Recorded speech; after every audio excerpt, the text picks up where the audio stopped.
قابل غور بات، بہت ہی قابل غور بات وہ یہ ہے کہ بقی جو قبرستان ہے، آپ کا مطالبہ ہے کہ وہاں پر جو ہے ان بزرگوں کی، صحابہ کی، اہل بیت کی قبریں جو کچھ عرصہ پہلے پختی تھیں انہیں دوبارہ پختی بنائی جائیں۔ آپ کو کیسے معلوم کہ وہ ام المومنین عائشہ کی قبر ہے؟ آپ کو کیسے معلوم کہ وہ فلاں کی قبر ہے؟ آپ کو کیسے معلوم کہ وہ فاطمہ کی قبر ہے؟ آپ کو کیسے معلوم کہ وہ جو ہے یعنی امام جعفر صادق کی قبر ہے؟ آپ کو کیسے معلوم؟ کس نے کہا آپ کو؟ یہ کسی کو نہیں معلوم کہ کون سی قبر کہاں ہے۔ میں ایسے نہیں بتلا رہا ہوں آپ کو، ہم تو 1429 ہجری میں گزر رہے ہیں، میں آپ کو تاریخی حوالے سے بتلاتا ہوں۔ ایک عظیم مورخ ہیں جو ہیں تو مصر کے، اپنی زندگی کے آخری دن ایک لمبا عرصہ، ایک لمبی مدت آ کر کے مدینہ رسول میں انہوں نے گزارے، قدیم عالم دین 10ویں صدی ہجری کے، 10ویں صدی ہجری کے آغاز میں انتقال ہوا ان کا 911 ہجری کو، ورنہ وہ جو ہے 9ویں صدی ہجری کے عالم دین ہے۔ علامہ سمہودی کے نام سے معروف ہے، ان کا نام تھا علی ابن احمد السمہودی۔ ان کی کتاب ہے جو انہوں نے مدینے میں زندگی گزاری، مدینے میں کتاب انہوں نے ترتیب دی، کتاب کا نام تھا وفاء الوفا باخبار دار المصطفیٰ۔ نبی کریم صلی اللہ علیہ وسلم کا جو مدینہ ہے، آپ کا جو شہر ہے مدینہ الرسول، اس کی پوری تاریخ انہوں نے لکھی ہے۔ اس کتاب میں انہوں نے اس بات کو ثابت کیا ہے کہ وَإِنَّمَا أَوْجَبَ الْعِلْمِ، کہ یہ جو بات ہمیں واضح کر دیتی ہے وَإِنَّمَا أَوْجَبَ عَدْمُ الْعِلْمِ، کہ قبروں سے متعلق یعنی بعین قبر فاطمہ وغیرہا من السلف، یہ آپ کے الفاظ ہیں کہ فاطمہ رضی اللہ عنہا ہوں یا سلف میں کوئی اور عالم دین ہو، اہل بیت میں سے ہوں، دیگر صحابہ ہوں، عام علماء ہوں، کسی کی قبر بھی ہم کو بالضبط نہیں معلوم ہو رہی ہے کہ فلاں ہی کی قبر ہے، ہم کو نہیں معلوم ہے، اور یقینی بات یہ ہے کہ ہم نہیں معلوم کر سکتے۔ اس کی وجہ انہوں نے بتلائی، اس کی وجہ انہوں نے یہ بتلائی ہے کہ کیونکہ سلف میں ایسا کوئی قبروں کو پختہ بنانا، قبروں پر لکھنا، قبروں پر عمارت بنانا، اس کا رواج نہیں تھا، اس سے وہ آشنا ہی نہیں تھے، اس کو وہ دین کا حصہ ہی نہیں سمجھتے تھے، اس وجہ سے یہ سب چیزیں ہیں کہ ہمیں کوئی خبر نہیں معلوم ہوتی ہے۔ بما کان السلف علیہ، یعنی ایسے الفاظ آتے ہیں ان کے کہ جو ہے یعنی وہ کوئی عمارت بناتے نہیں تھے، قبروں کو پختی بناتے نہیں تھے، جس کی وجہ سے وہ قبر آج تک محفوظ ہو۔ یہ میں ایسے مورخ کی بات کر رہا ہوں جنہوں نے مدینہ الرسول میں بیٹھ کر کے تاریخ لکھی ہے، ایک لمبا عرصہ مدینے میں گزارا انہوں نے، اور مدینے کی تاریخ انہوں نے لکھی، اور پورے عالمی سطح پر جب سے انہوں نے کتاب لکھی آج تک وہ کتاب مدینہ الرسول سے متعلق ایک اہم مرجع مانا جاتا ہے۔ میں اس کتاب کی بات کر رہا ہوں۔ ایک اور عالم دین قاضی عیاض رحمہ اللہ 6ویں صدی ہجری کے عالم دین ہیں، انہوں نے ایک کتاب لکھی ترتیب المدارک، 4 جلد میں، ابھی 6 جلد میں ابھی ہمارے پاس پہنچی کتاب وہ۔ اس میں انہوں نے امام مالک رحمہ اللہ کے حوالے سے لکھا ہے، اس کتاب میں علماء مالکیہ کا تعارف ہے۔ امام مالک کے حوالے سے لکھا ہے کہ امام مالک رحمہ اللہ نے کہا، امام مالک کا انتقال 170 پر 9 ہجری کو، 2ویں صدی ہجری کے اواخر میں انتقال ہوا آپ کا۔ آپ خود مدینے میں پوری زندگی لگائی ہیں، مدینے سے متعلق آپ کی خبر نہیں تو پھر کس کی خبر لی جائے گی؟ امام مالک رحمہ اللہ نے کہا کہ یہ بقی جو قبرستان ہے، اس میں نبی کریم صلی اللہ علیہ وسلم کی زندگی میں بھی اور آپ کے انتقال کے بعد بھی اتنی بڑی تعداد میں صحابہ مدفون ہیں کہ 10,000 کی تعداد۔ قاضی عیاض نے ان کے حوالے سے لکھا رحمہ اللہ کہ 10,000 سے زائد صحابہ مدفون ہیں۔ کہا کہ غیر ان غالبہم لا یعرف، وہ بھی کیسے کہ عین قبرہ ولا جہتہ، یعنی ان میں کی جو 10,000 سے زائد صحابہ کے مدفون ہیں ان میں سے بیشتر قبریں ایسی ہیں بالضبط کس کی قبر نہیں معلوم ہے۔ یعنی 2 چیز امام مالک نے کہا رحمہ اللہ، ایک تو کہ اتنا بڑا قبرستان ہے، اس میں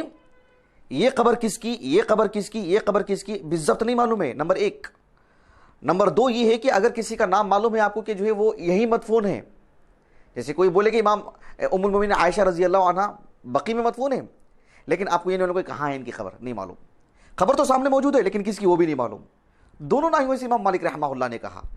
امام مالک رحمہ اللہ نے اس کی وجہ جو بتلائی ہے وہ بہت اہم ہے،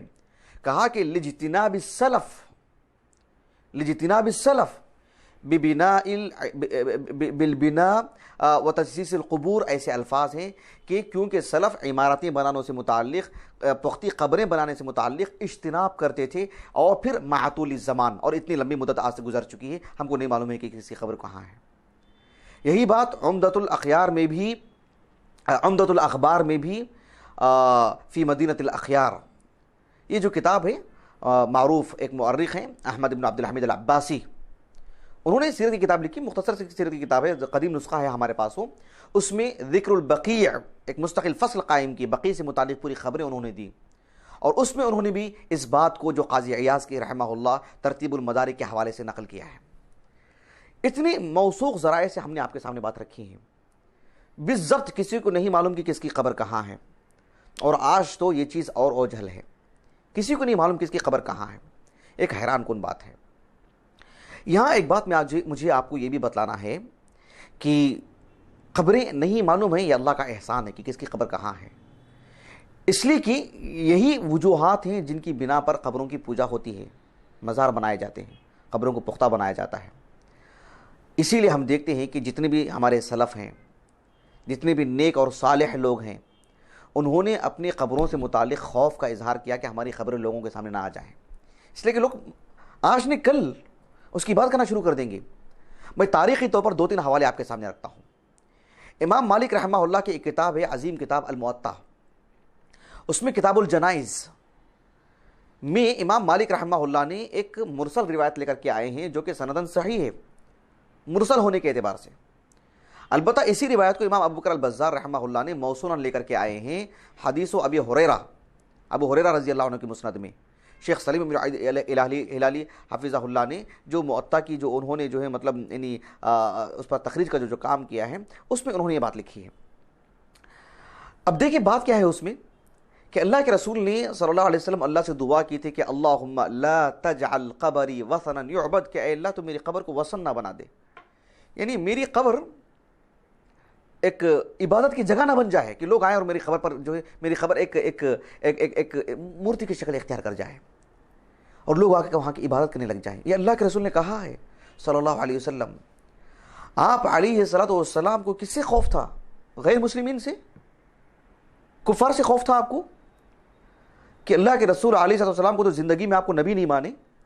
اور آپ علیہ السلام کی تعلیمات کو چھوڑ دیں گے لیکن آپ کی قبر کی عبادت کریں گے، آپ کو مقدس مانیں گے؟ نہیں، آپ کو اس کا خوف نہیں تھا۔ اسی لیے اللہ کے رسول نے کہا صلی اللہ علیہ وسلم کہ اشتد غضب اللہ علی قوم، اللہ کا غصہ ایسے لوگوں پر بہت سخت جنہوں نے اتخذوا قبور انبیائہم مساجد۔ یہی ڈر تھا اللہ کے رسول کو۔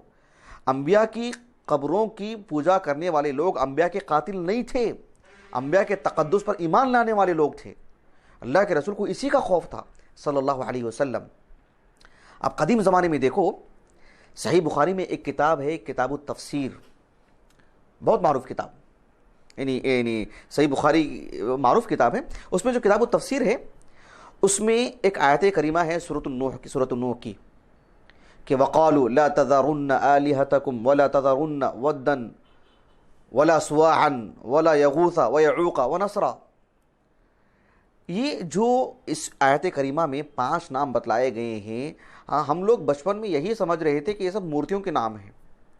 مورتیوں کے یہ نام بنائے گئے بعد میں، لیکن یہ کسی زمانے میں نیک لوگ تھے، صالح لوگ تھے، یہ بعد میں معلوم ہوا ہم لوگوں کو، میری اپنی بات کر رہا ہوں۔ یہ صحیح بخاری کی حدیث ہے۔ عبداللہ بن عباس کہتے ہیں رضی اللہ عنہما کہ نوح علیہ السلام کی قوم میں جو ان حضرات کی پوجا کیا کرتے تھے، وقالوا لا تذرن آلهتكم ولا تذرن ودا ولا سواعا، یہ ود ولا سواع ولا یغوث ویعوق ونسرا، یہ 5 لوگ جو تھے ان کی نوح علیہ السلام کی قوم میں، ان کی قوم عبادت کرتی تھی ان سب کی عبادت کہاں سے آئی، پوری تاریخ بتلائی ہے عبداللہ بن عباس نے رضی اللہ عنہما۔ عبداللہ بن عباس رضی اللہ عنہما کہتے ہیں کہ نوح علیہ السلام سے کافی پہلے کہا کہ هذه اسماء رجال صالحین فی قوم نوح، یہ جو 5 نام ہیں، یہ 5 نام نوح علیہ السلام کی قوم جو ان سے قبل کے جو لوگ تھے ان میں ایک نیک لوگ تھے، 5 لوگ نیک لوگ تھے، صالح لوگ تھے، مسلمان تھے، یہ لوگ متقی لوگ تھے، اہل اللہ تھے، یہ سب۔ ان کا جب انتقال ہو گیا تو پھر شیطان آیا، شیطان آ کر کے ان کے دل میں بات ڈالی اور ان کے دل میں وسوسہ پیدا کیا کہ ان کا اسٹیچو بنایا جائے اور پھر بنا کر کے وہاں رکھا جائے جہاں یہ لوگ بیٹھا کرتے تھے، اور آپ کو کیا کرنا ہے، صرف ان کو یاد کرنا ہے کہ انہی کی وجہ سے آج ہم کو دین ملا ہے۔ یہ لوگ تھے تو حالات اچھے تھے، ان کے جانے کے بعد بدحالی شروع ہو چکی ہے۔ عبادت مت کرو ان کی، صرف ان کا ایک اسٹیچو بنا کر کے نصب کر دو، اور پھر آپ ان کو نام دے دو، یہ ود ہیں، یہ سوا ہیں، یہ یغوث ہیں، یہ یعوق ہیں، اس طرح سے۔ یہی چیز تھی، جب وہ 5 لوگ ہلاک کر گئے ایک ایک کر کے، انتقال ہو گیا ان کا، تب یہ چیزیں سامنے آئیں۔ عبداللہ بن عباس رضی اللہ عنہما کہتے ہیں کہ اس وقت تک ان کی عبادت نہیں ہوتی تھی، لوگ صرف ان کو بنا کے رکھے تھے صرف یاد کرنے کے لیے، ورنہ عبادت تو اللہ ہی کی کرتے تھے۔ لیکن ان لوگوں نے جو اپنے ہاتھوں سے اسٹیچو بنا کر کے صرف یاد دہانی کے طور پر رکھا کرتے تھے ان کو، کہ ان کو دیکھتے ہیں تو اللہ یاد آ جائے گا اور ہم اللہ کے دین کے قریب آ جائیں گے، جب یہ لوگ بھی چلے گئے، کہا کہ ان کی عبادت نہیں ہوئی، کب تک؟ حتی ہلک، یہ لوگ حتی ہلک اولئک، جب یہ سب کے سب لوگ جنہوں نے اپنے ہاتھوں سے اپنے بزرگوں کی جو مطلب مجسمہ بنائے تھے، یہ لوگ بھی جب دنیا سے ایک ایک کر کے چلے گئے، وتنسخ العلم، اور علم بھی دھیرے دھیرے مٹتا چلا گیا، تب جا کر کے یعبد، ان کی عبادت ہونے لگی۔ یہی بات ہے، اللہ المستعان، ایسے ہی ہوتا ہے۔ اس کے بعد دیکھو، یہ تو صحیح بخاری کی حدیث ہے، ایک اور آیت کریمہ ہے سورۃ النجم کی، اللہ تعالیٰ نے فرمایا افرأیتم اللات والعزی۔ شیخ المفسرین امام طبری رحمہ اللہ اس آیت کریمہ کی تفسیر میں کہتے ہیں کہ جو چیز منقول ہے افرأیتم اللات والعزی، اللات جو ان کا ایک معبود تھا، وہ ایک معبود تھا، لیکن وہ معبود بنا کیسے، اس کی عبادت کی گئی کیسے، کہاں سے آغاز ہوا؟ کہا کہ کان رجلا یلت السویق للحجاج، وہ حاجیوں کے لیے ستو گھول کے پلایا کرتا تھا، وہ ستو دیا کرتا تھا وہ حاجیوں کے لیے، ایک نیک آدمی تھا۔ کہا کہ جب یہ فلما مات عکفوا علی قبرہ فعبدوہ، جب اس کا انتقال ہو گیا تو لوگ اس کی قبر کی مطلب وہاں جا کے بیٹھنے لگے، وہاں جا کے اعتکاف کرنے لگے، اسے چمٹ کر کے رہنے لگے، پھر دھیرے دھیرے اس کی عبادت شروع ہو گئی۔ ایسے ہی ہوتا ہے، اللہ کے رسول نے صلی اللہ علیہ وسلم اسی خوف کا اظہار کیا۔ آج بقیع الغرقد میں ہمارے بزرگوں کی، اللہ کے اولیاء کی، صحابہ کی، تابعین کی، ان نیک بخت لوگوں کی جو قبریں مخفی ہیں، یہ اللہ کا بہت بڑا احسان ہے، ورنہ جہاں اللہ کے رسول نبی بنا کے بھیجے گئے وہ دنیا کا سب سے بڑا مزاروں کا اڈا ہوتا۔ یہ اللہ کا احسان ہے، اللہ نے بچایا الحمدللہ۔ اسی لیے میں آپ کو ایک تاریخی طور پر ایک بات بتلاتا ہوں کہ حافظ ابن کثیر رحمہ اللہ نے اس آیت کریمہ کی تفسیر میں، جو اصحاب الکہف ہیں، ان کے دور میں جو وہ نیک لوگ تھے 7 لوگ، ان کو جب کسی طور پر بھی سامنے لایا گیا، ان کی شخصیتیں سامنے آئیں، پھر جا کر کے وہ غار میں چلے گئے اور غار میں جا کر کے سو گئے اور وہیں پر ان کی وفات بھی ہو گئی، تو بادشاہ نے یا وہاں کے کچھ لوگوں نے مل کر کے اس پر عمارت بنا دی، مطلب بند کر دیا اس کو۔ اللہ سبحانہ و تعالیٰ نے اس آیت کریمہ میں بیان فرمایا کہ وَكَذَلِكَ أَعْثَرْنَا عَلَيْهِمْ لِيَعْلَمُوا أَنَّ وَعْدَ اللَّهِ حَقٌّ وَأَنَّ السَّاعَةَ لَا رَيْبَ فِيهَا إِذْ يَتَنَازَعُونَ بَيْنَهُمْ أَمْرَهُمْ فَقَالُوا ابْنُوا عَلَيْهِمْ بُنْيَانًا رَبُّهُمْ أَعْلَمُ بِهِمْ قَالَ الَّذِينَ غَلَبُوا عَلَى أَمْرِهِمْ لَنَتَّخِذَنَّ عَلَيْهِمْ مَسْجِدًا، یعنی جو لوگ ان پر قابض ہو گئے، ان پر اپنی پکڑ لا لیے، ان لوگوں نے کہا کہ ہم اس کے قریب میں ایک مسجد بنائیں گے یا وہاں پر عبادت گاہ بنائیں گے۔ حافظ ابن کثیر رحمہ اللہ نے کہا کہ جو ہے اکثر ایسے ہی ہوتا ہے، ابن کثیر رحمہ اللہ نے اسی رائے کو ترجیح دی ہے کہ یہ لوگ کفار تھے، جو لوگ اللہ کے دین سے منحرف ہو چکے تھے،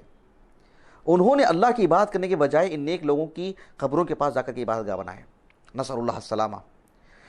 حافظ ابن کثیر رحمہ اللہ نے یہاں بھی لکھا ہے اور البدایہ والنہایہ میں بھی لکھا ہے، جب شروع میں آپ نے آغاز میں انبیاء کے جو قصے لکھے ابن کثیر نے رحمہ اللہ، اس میں ایک نبی گزرے ہیں دانیال علیہ السلام۔ دانیال علیہ السلام کی جو قبر ہے اس کے تعلق سے ایک انکشاف ہوا تھا، وہ یہ ہے کہ عمر بن خطاب رضی اللہ عنہ کے دور میں جب یہ ایران فتح ہوا، جب ایران فتح ہوا تو وہاں پر ایک علاقہ ہے جو عراق کا علاقہ ہے، تستر نام اس کا، تستر۔ انس بن مالک بھی تھے اس میں رضی اللہ عنہ، اور بھی دیگر صحابہ تھے اس میں، ابو موسیٰ الاشعری اس کے کمانڈر تھے اس علاقے کے۔ وہاں ہوا ایسے کہ ہرمزان ایک علاقہ ہے، وہاں کا جو بیت المال تھا اس کے چارپائی پر وہ نبی کی لاش ملی تھی، دانیال علیہ السلام کی۔ اب اس لاش کو کیا کیا جائے، ان کے جسم اطہر کو کیا کیا جائے؟ ابو موسیٰ الاشعری رضی اللہ عنہ نے علی الفور عمر بن خطاب رضی اللہ عنہ کو، امیر المؤمنین کو خط لکھا اور کہا کہ یہ صورتحال ہے، کیا کیا جائے؟ عمر بن خطاب رضی اللہ عنہ نے سبحان اللہ جو بات کہی وہ قابل غور ہے۔ آپ نے کہا کہ ایک تو یہ کہ انہیں دفن کیا جائے اور پھر اس کو مخفی رکھا جائے، کسی کو خبر نہیں ہونی چاہیے۔ ابو العالیہ رحمہ اللہ کہتے ہیں کہ میں بھی ان میں موجود تھا، ہم نے رات میں جا کر کے قبر کی کھدائی کی، ہم نے 14 قبریں کھودی۔ ہم نے کیوں کھودی؟ کہا کہ فنعمیھا الناس، تاکہ لوگوں سے اس کو چھپا کے رکھے، فنعمیہ الناس، تاکہ لوگوں سے وہ چیز مخفی رہے، لوگوں سے ہم چھپا کے رکھنا چاہتے ہیں، اس لیے 14 قبریں کھودی گئی اور اس درمیان میں کسی ایک میں انہیں مدفون کیا گیا اور پھر چھوڑ دیا گیا۔ اللہ المستعان۔ عمر بن خطاب رضی اللہ عنہ نے لپک کر کے بھاگے، کیا ایک نبی کی خبر ملی ہے، کیوں بھاگیں گے؟ ایسے ہوتا تو اللہ کے رسول کی خبر تھی ان کے پاس مدینے میں۔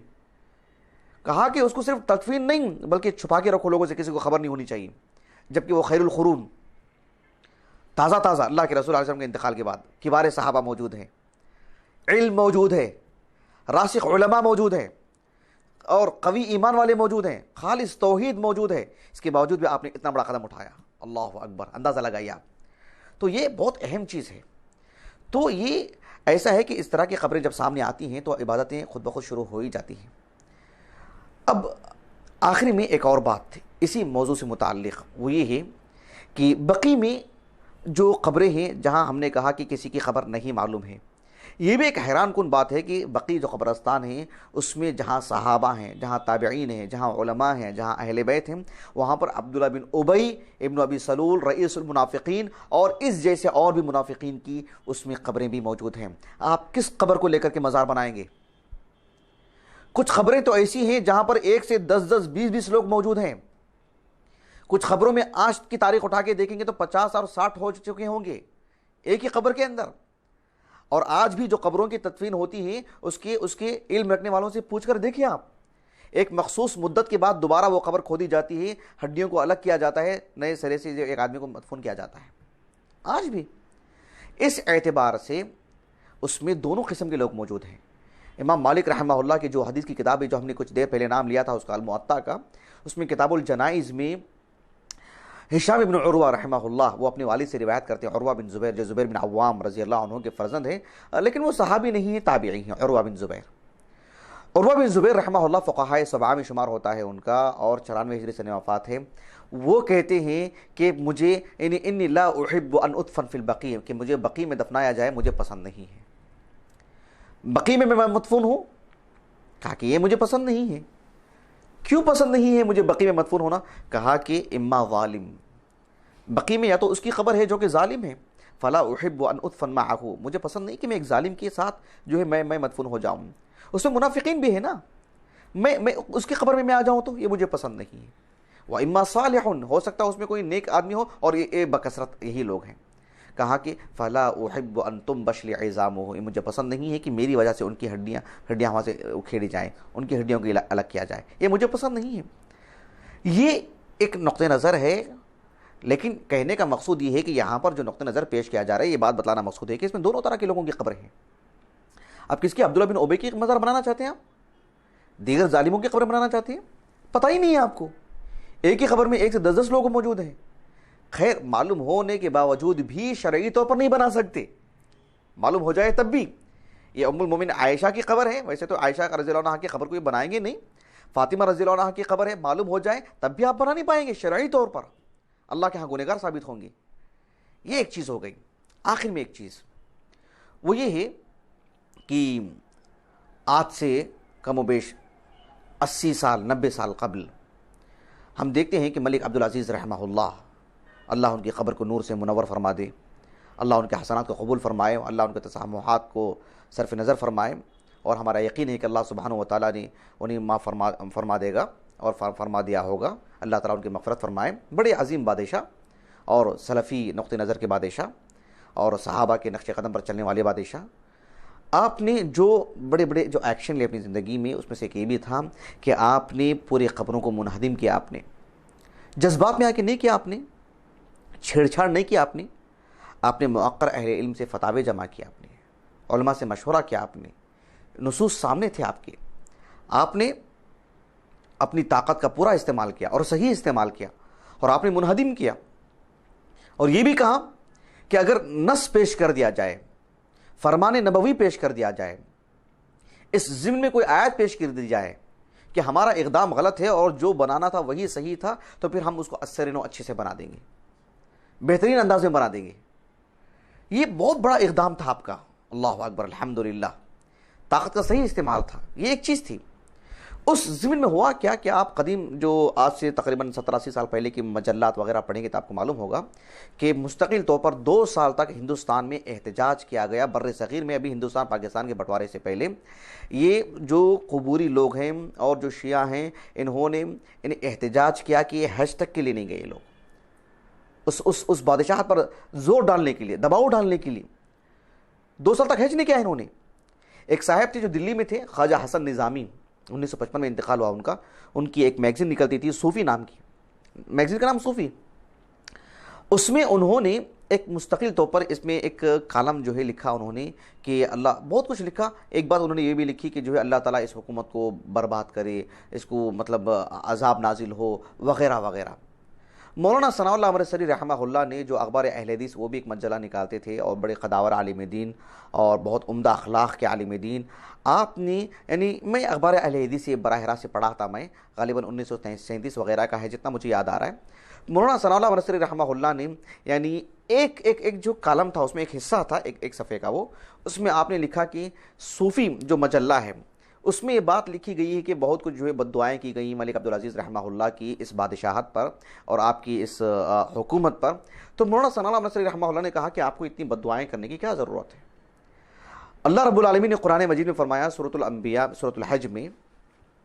وَمَن يُرِدْ فِيهِ بِإِلْحَادٍ بِظُلْمٍ نُذِقْهُ مِنْ عَذَابٍ أَلِيمٍ، کہ حرمین کی جب بات آتی ہے، حرمین کی جب بات آتی ہے تو پھر اس میں کوئی گناہ کی بات نہیں، صرف گناہ کا ارادہ بھی کر لے تو اللہ تعالیٰ اسے عذاب دے گا۔ اگر ملک عبدالعزیز رحمہ اللہ نے گناہ کا ارادہ یا گناہ بھی انجام دے لیے ہیں تو آپ کو بد دعا کرنے کی کیا ضرورت ہے؟ اللہ تعالیٰ مواخذہ کرے گا ان کا، اللہ پکڑ لے گا ان کو۔ ہاں مان لو ان کا کام صحیح ہے اور حقیقت میں صحیح ہے، کتاب و سنت کی موافق ہے، تو اللہ تعالیٰ جیسے آپ نے بد دعا کی، میں دعا دیتا ہوں کہ اللہ تعالیٰ انہیں ترقی دے، انہیں مستحکم کرے، انہیں قوت بخشے۔ اور آخر میں ایک سوالیہ نشان تھا، کیا اس پر صوفی آمین کہے گا؟ اس پر جو آپ نے اپنے کالم کو ختم کیا۔ بہرحال یہ ایک چیز ہے، ہم نے آپ کے سامنے اس حقیقت کو واضح کرنا چاہا، یہ مطالبہ کتنا مضبوط ہے یا کتنا کھوکھلا ہے۔ یہ مسئلہ سیاسی نہیں ہے، دینی ہے، اس لیے ہم نے آپ کے سامنے نصوص پیش کیے، علماء کے اقوال پیش کیے، تاریخی حوالے سے پیش کیے، اور سب چیزیں ہم آپ کے سامنے رکھے ہیں۔ اس کے باوجود بھی اگر کوئی اس کو درست نہیں مانتا ہے، اس پہ عمل نہیں کرتا ہے، ہم یہی کہیں گے کہ جو ہے ہم نے ہر نقطہ نظر سے اس چیز کو بیان کر دی ہے۔ اب جس کو دلیل کی روشنی میں جینا چاہے دلیل کی روشنی میں جی، دلیل کی بنیاد پر کسی کو ہلاک ہونا ہو تو ہلاک ہو جائے جی۔ بہرحال اللہ تعالیٰ سے دعا ہے کہ اللہ سبحانہ و تعالیٰ ہمیں کتاب و سنت کی روشنی میں دین کے ہر معاملے پر عمل کرنے کی توفیق